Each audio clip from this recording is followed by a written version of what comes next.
Cricket শুধু খেলা নয়, এটা আবেগ, মর্যাদা আর কোটি মানুষের স্বপ্ন।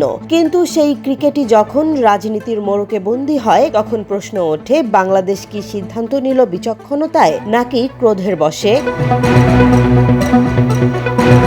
টি-20 বিশ্বকাপে বাংলাদেশের না যাওয়ার সিদ্ধান্ত ঘিরে তৈরি হয়েছে তীব্র বিতর্ক। একদিকে আইপিএল থেকে মোস্তাফিজুর রহমানকে বাদ দেওয়ার ঘটনা, অন্যদিকে নিরাপত্তা ও মর্যাদার প্রশ্ন। সব মিলিয়ে পরিস্থিতি জটিল হয়ে ওঠে।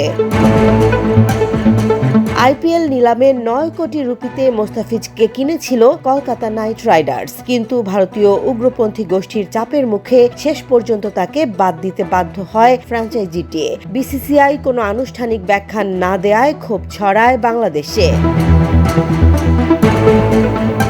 বিশেষজ্ঞদের মতে, এই পর্যায়ে বাংলাদেশ ক্রিকেট বোর্ডের দায়িত্ব ছিল কূটনৈতিক ও প্রাতিষ্ঠানিকভাবে বিষয়টি সামাল দেয়া।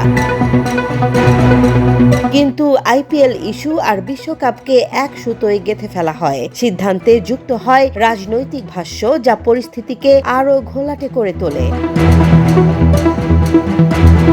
এরপর ঘোষণা আসে, বাংলাদেশ দল ভারতে গিয়ে টি-20 বিশ্বকাপ খেলবে না। এই সিদ্ধান্তে দেশের ক্রিকেট অঙ্গনে নেমে আসে অনিশ্চয়তা। সাবেক অধিনায়ক তামিম ইকবাল প্রশ্ন তুলতেই শুরু হয় ব্যক্তিগত আক্রমণ। ক্ষুব্ধ হন ক্রিকেটাররাও।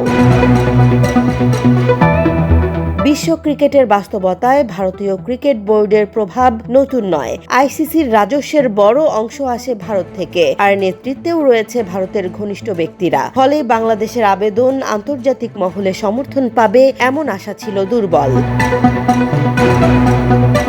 বিশ্বকাপে না খেললে বাংলাদেশের আর্থিক ক্ষতিও কম নয়। প্রাইজ মানি, ম্যাচ ফি এবং আইসিসির রাজস্ব বন্টনের অর্থ সবই ঝুঁকিতে পড়তে পারে। এর প্রভাব পড়বে ক্রিকেটারদের আয় এবং ভবিষ্যৎ পরিকল্পনায়।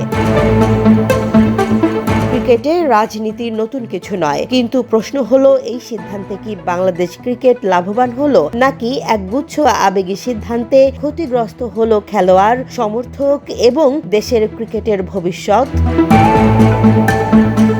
ক্রোধ দিয়ে শুরু হওয়া সিদ্ধান্তের শেষ কোথায় গিয়ে দাঁড়ায় তা সময়ই বলবে। তবে ক্রিকেট যে বিচক্ষণতা, কূটনীতি আর দীর্ঘমেয়াদী পরিকল্পনা চায়, এই বিতর্ক সেটাই নতুন করে মনে করিয়ে দিল। জেসমিন জাহান, নিউজ ডেস্ক, জনবাণী।